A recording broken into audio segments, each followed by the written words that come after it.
Hello everyone, welcome to the Comic Game Movie Show. My name is Sean, and today I'm here to give my very extremely late review of The Invisible Man, a movie that came out a couple weeks ago, but is now getting a digital VOD release. A couple days ago, I watched it.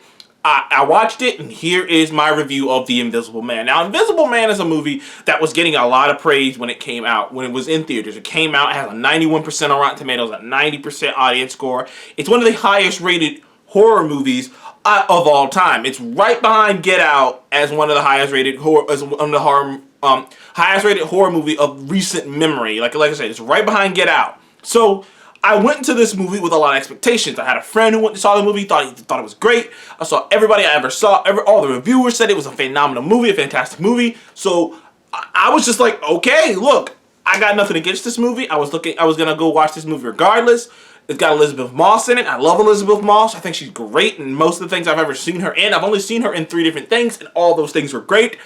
And when I walked out of the movie, I realized that it's a good damn movie. It's a really good fucking movie. Now, all disclosure, I think it might be a tad bit overrated. I don't think it was the greatest thing ever. So, I didn't think it reinvented the horror wheel, because some of the things that people were throwing out there were, insane. I kind of equate this movie a little bit to Joker. But, obviously, I like this movie a lot more than I like the Joker.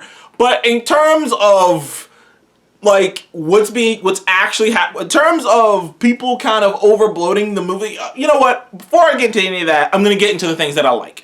Before I get into some of the things that kind of stop this movie from being as great in my mind as some other people have it, but there are things in this movie that are great. First of all, right up top, Elizabeth Moss's performance as, I believe her name is Cecilia, is great. She does an amazing job of capturing all of these different emotions, especially the emotions. Now, we've all seen movies with the abused spouse and the timidness of her, and the way she is and how she's kind of screwed up because this guy's been controlling her life, and just her behavior and how she behaves and how she acts is just great. Now, most of the movie is around her, and I'll get back to that in a later bit, but as when the movie's on her, it is great. She's giving a great performance. She's a great actress anyways. And if you don't know who Elizabeth Moss is, you've seen her before. She's been in Mad Men, she's the lead of Handmaid's Tale, and she also was in Us. The last thing I saw her in, other than Handmaid's Tale, was Us. So she's been in a lot of movies. And I've seen her in other things. I just can't remember those movies and shows off the top of my head. But yeah, she's a powerhouse actress. She's usually a supporting actress in a lot of things she's in, but that's not a bad thing. She's kind of proven that she can do both supporting and and being the lead of a movie or a show in terms of Handmaid's Tale. So, she's a very diverse actress.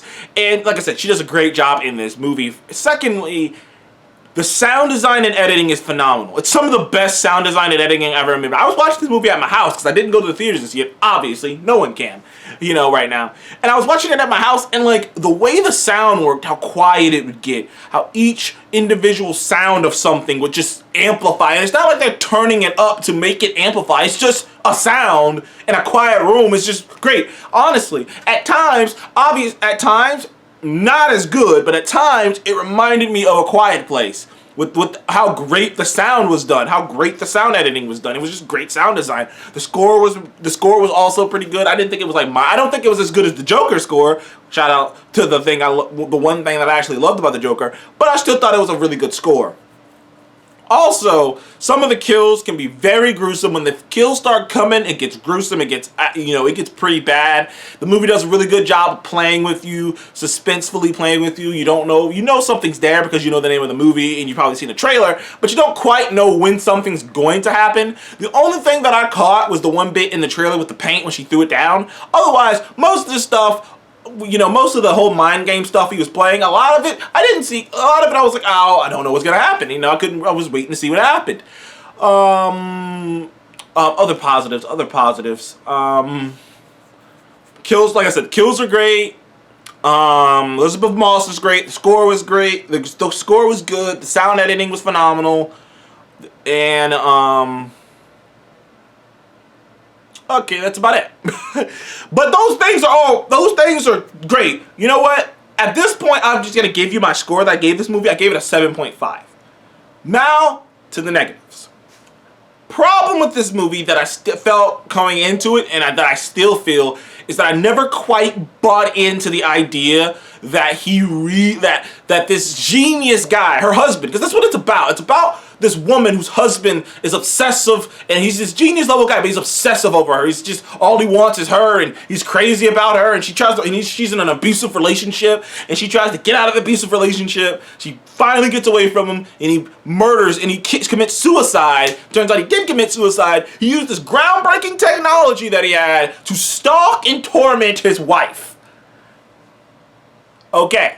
Now, there's a twist or two near the back end of this movie. Some of them, depending on how many movies you've watched, you may or may not see them coming.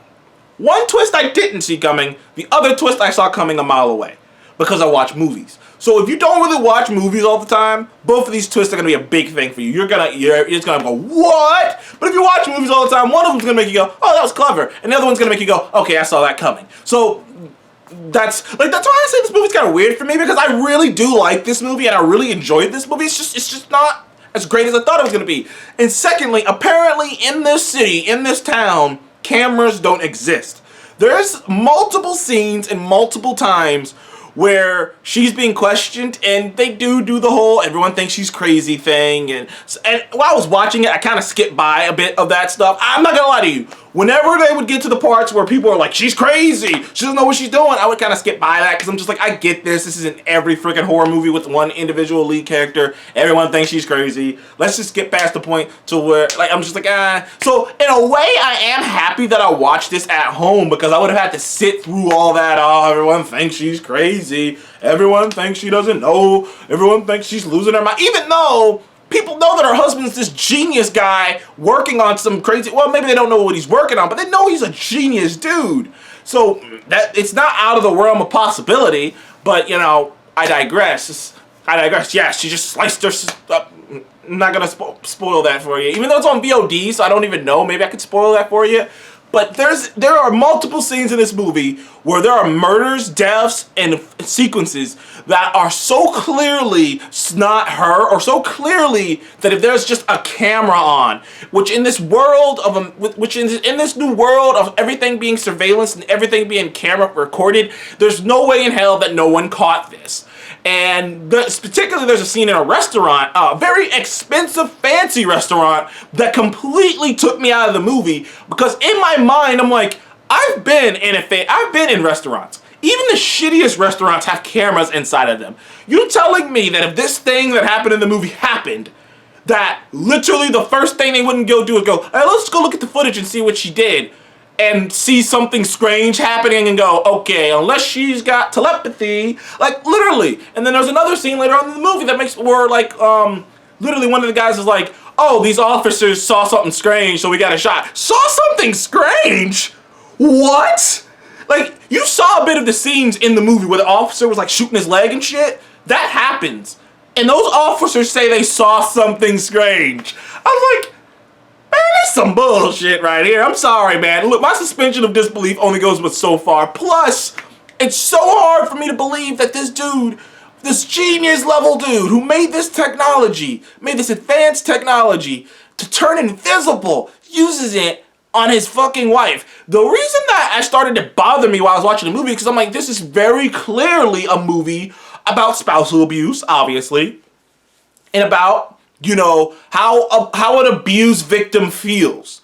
And, like, that's what the allegory of the movie is. Now, if all can, you know, that, like I said, if you want, but now the original Invisible Man came out a long time ago. I mean, it was black and white.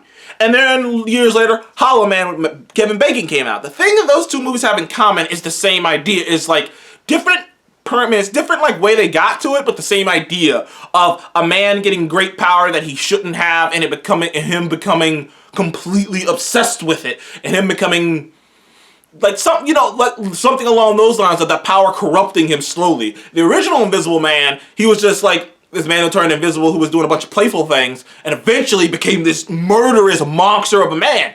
And the same thing happened to Hollow Man. He was this, charming, larger-than-life guy, took this formula, turned invisible, it worked, yay! What do you mean you can't turn me back? And he started to unravel into this madness state of mind until he became, a murderer. He started to unravel.